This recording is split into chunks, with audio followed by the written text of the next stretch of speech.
So we are heading to the Texas Motor Speedway, the good old TMS this weekend for NASCAR Cup Series action. And Chase Elliott has been speaking about this race in the build-up to it. Of course, Elliott not really having the best time right now in NASCAR. He's on a very, very long dry spell. I think it's been almost a year, in fact, since he last won a race in the Cup Series. But let's have a look at what Elliott has been saying in the build-up to this weekend's event. Full article on themotorsportreports.com.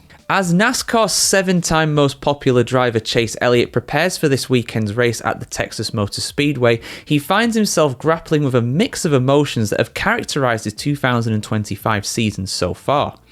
Despite being stuck in a 37-race winless streak in points events, the second longest of his career so far, Elliott remains cautiously optimistic about his chances at the track where he secured his lone victory of the 2024 season.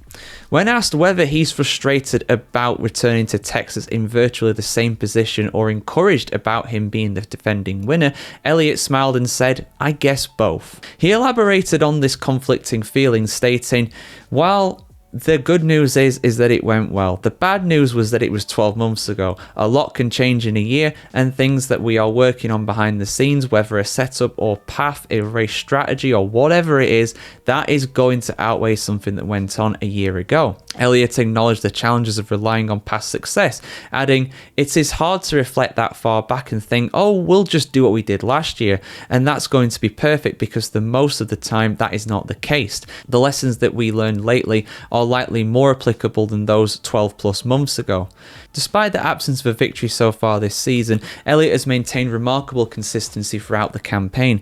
He is the only driver to have finished in the top 20 of the first 10 races and currently sits 4th overall in the points, despite having no stage wins. Assessing his results, the 2020 Cup Series champion sees the glass both half full and empty. "I'm somewhat happy," Elliott said. "No different than anyone else in our team. We want more. I think we're capable of more, and we just have high expectations. We are proud of those good runs that we've had, but we know that there's more in the tank. The season is still very early, and I've seen enough high spots to think that we have hope." While Elliott's season has been highlighted by strong performances at COTA, Martinsville and Darlington, he also credits his team ability to overcome adversity in the early stages of the year. "Our team does a really good job of just trying to piece stuff together," he said. "It just comes down to those guys being prepared on pit road or for toe link changes or needing to patch things together with body pieces. A lot of that stuff comes from their preparation and hard work throughout the week just to make sure that they are ready for those types of circumstances that can be thrown at them at any time. So that is the only really reason why I didn't finish outside of the top 20 at those races. It'd be great to pair that with some really good results and race wins."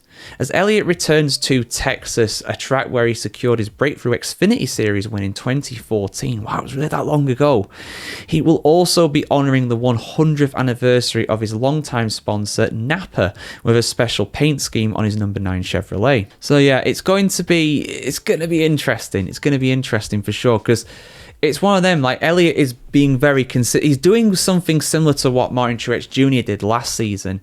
You know, I think Truex was like 5th, 3rd in the points at different points of the season, but he never got a win throughout the entire campaign. So it's like, yeah, you're being consistent, but to get into the playoffs and be assured of getting into the playoffs, you got to win, especially when it's looking quite, you know, spread out in terms of the wins like it normally is in the Cup Series.